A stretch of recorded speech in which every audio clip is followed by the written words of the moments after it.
Hi, I'm Mark, and welcome to the Bachelor Kitchen.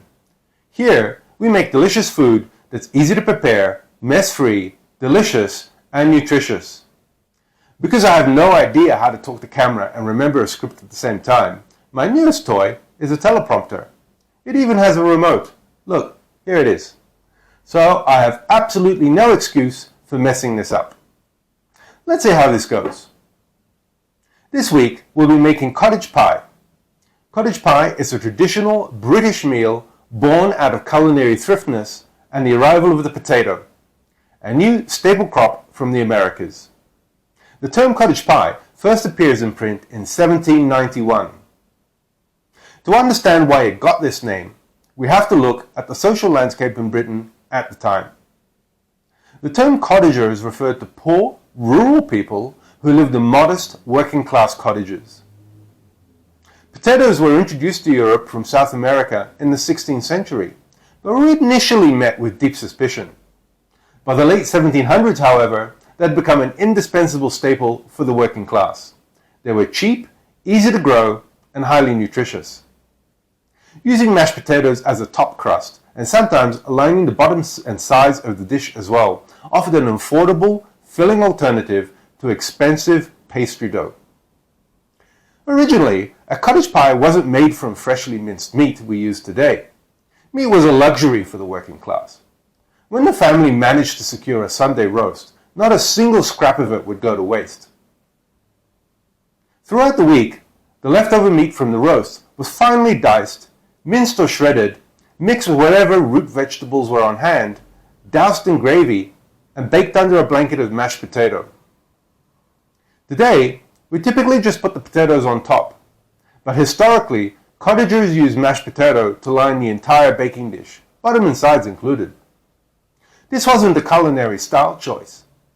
Cheap earthenware baking dishes of the 17th and 18th centuries were notorious for leaking grease or cracking under heat, so the bottom layer of potato acted as a sacrificial barrier, absorbing the grease and sealing the gaps so the precious meat and gravy wouldn't escape into the fire. Cottage pies were also used as a literal disguise by Victorian-era and earlier cooks to disguise the smell and taste of beef that was past its prime. Usually with the addition of Worcestershire sauce and heavy dashes of pepper. Today, many people use cottage pie interchangeably with shepherd's pie, but historically, they have a distinct boundary based on the meat used. For the first several decades of their existence, cottage pie was a catch-all phrase for any pie with a potato top, regardless of which meat it contained. Beginning in the 20th century, cookbooks began to distinguish between cottage pie using beef and shepherd's pie using lamb, sparking a linguistic debate for a dish that was originally whatever is left under some spuds. As kitchen technology and market economies evolved, fresh meat became the standard, while mincers replaced hand-chopped roast leftovers with minced meat. What started as a frugal meal meant to stretch a tight budget has cemented itself globally as the ultimate cold-weather comfort food. Now, onto the video. Start by collecting all your ingredients. We'll be using half a kilo of beef, half a kilo of mixed vegetables, an onion, butter, a tablespoon of tomato paste, a tablespoon of Worcestershire sauce, half a litre of beef stock, a kilo of mashed potato, and 2 tablespoons of plain flour. You can use more tomato paste and Worcestershire sauce if you want for a stronger flavour. Pepper is also a great addition. I use pre-made mashed potato to save time and effort, but you can also make your own mash from potatoes from scratch. Check the recipe link in the description for how to make your own mashed potato. Begin by peeling the onion, slicing it thinly, then dicing it.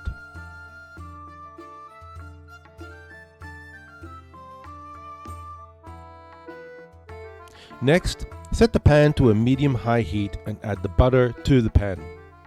Alternatively, you can use a good quality cooking oil such as olive oil. I like to use a plain stainless steel frying pan rather than a Teflon or other non-stick pan. I just monitor the temperature to make sure I don't burn the food and it won't stick. Once the pan is hot, throw in the onion and cook until softened.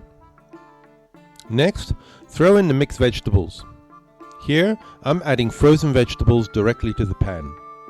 Mix with the onion, then cook until thawed and softened. Now add the minced beef. I like to mince my own beef, but you can just add store-bought mince. Cook until the beef is browned, mixing occasionally.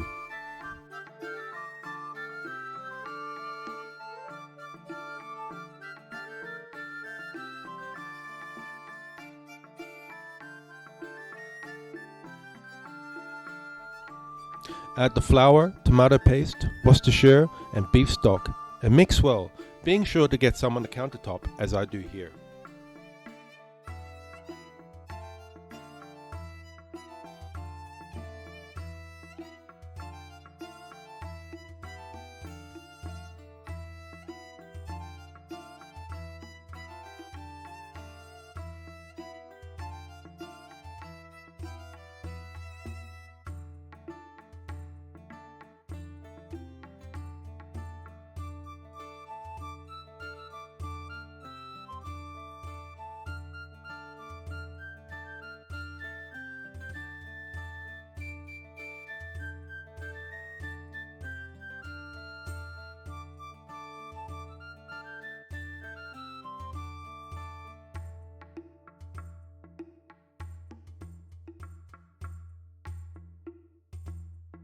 Next, set a high heat and bring your gravy to a boil.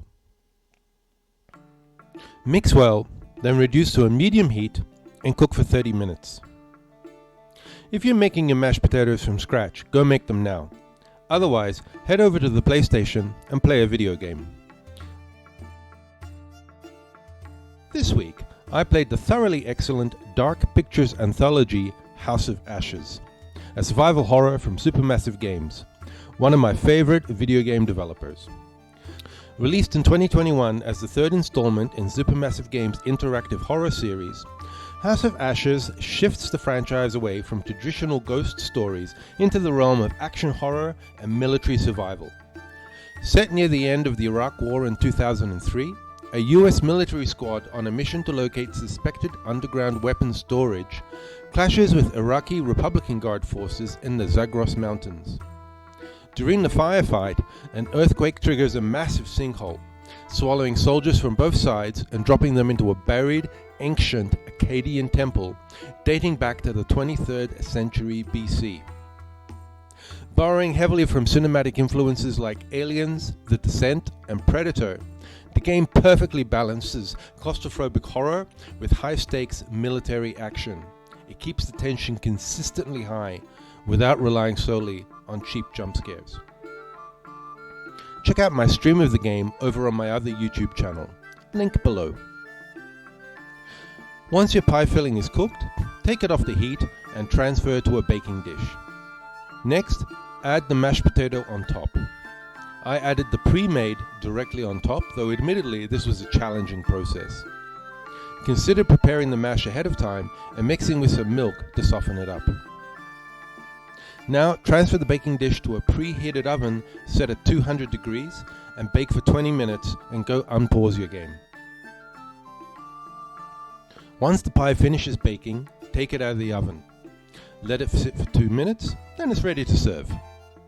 There's a link to the full recipe in the description below. Enjoy!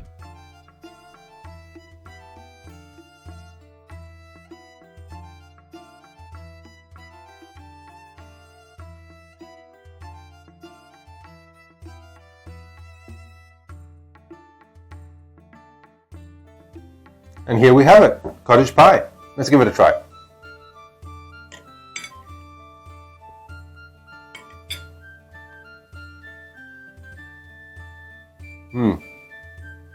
Yeah, basic but really good. We're going into winter here in Australia, and this is just such a good cold weather food. Okay, well, if you decide to make it, please post a photo down below in the comments. And if you like these videos, like and subscribe, maybe share them with your friends. That helps the channel grow and keeps me posting more. Alright, thanks for watching. I'll catch you on the next one.